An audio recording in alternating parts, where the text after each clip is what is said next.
What is up, YouTube? This is T Quentin1 coming at you with another video, and today I'm going to be talking about Game of Thrones Season 5. Is it as good as the previous 4 seasons? Sadly, no.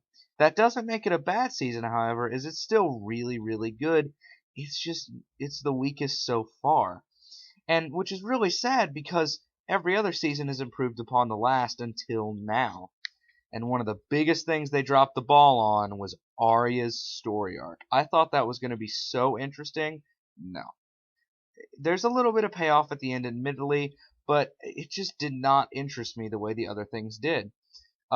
Specifically, Dorne. I want to see a lot more Dorne next season, okay? Because that stuff was really, really interesting. But we barely got to see it.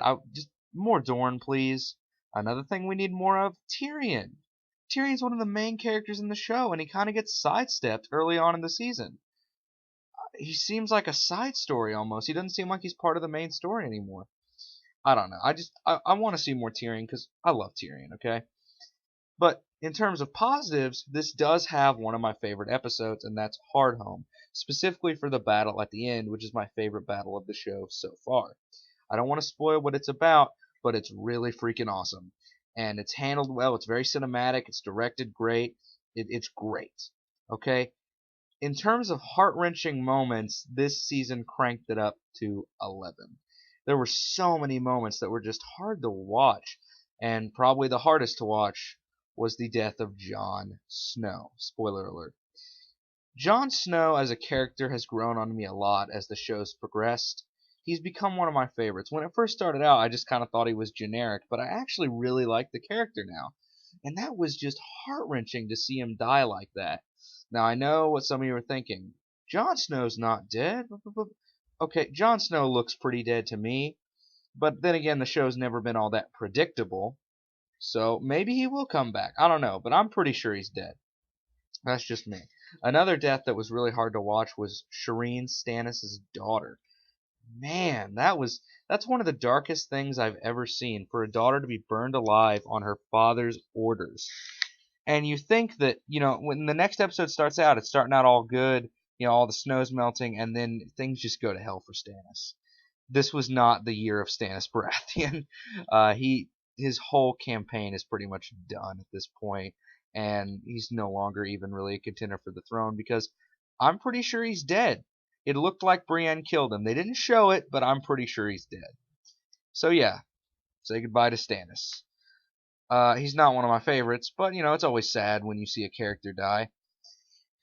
In terms of the story arc at the Wall this season, the story arc at the Wall I thought was handled very well. I liked it. I liked Sam's story arc especially. I mean, I like seeing Sam anyway. Sam's great. It was nice that he finally culminated his relationship with Gilly. That was great. Sansa's story arc has been pretty controversial. I'll say that, to be honest, I don't really get it. There was a lot worse things that happened this season. Yeah, it's hard to watch someone get raped in any form of media. That's just a horrible thing. But, I mean, come on. Like, Shireen's death was a lot more disturbing to me. I don't know. I mean, I guess everyone's entitled to their own opinion, but I just didn't think it was even the most disturbing thing this season. Nonetheless, something to stop watching the show over, but, everyone's going to look at it differently. That being said, Sansa did have a really good story arc this season, in my opinion. I really liked how intense it got when she was talking to Ramsay. Like, every time Ramsay was on screen, I was just on edge, because I'd seen what he'd done to Theon in the previous seasons, and he's a scary character. So yeah, Sansa's story arc, that was pretty awesome. The stuff in King's Landing, like a lot of things this season, I just want to see more of it. The stuff in King's Landing is always handled so well, and it was handled very well this season. I did think they underutilized Jonathan Pryce because he's a great actor, but that being said, he's still pretty good in the scenes that he's in.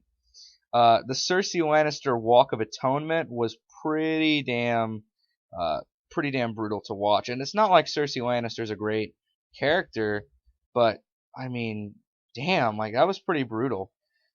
That being said, still a great season. In terms of Daenerys, almost forgot to bring her up. Daenerys had a pretty good story arc. It really wasn't anything special, but Daenerys was nice. Daenerys is always cool to see. So, in conclusion, I just want to say that Game of Thrones Season 5 is still a good season, but it's nowhere near as good as the others. I'm going to give it an 8.8 out of 10. T Quentin 1, signing out.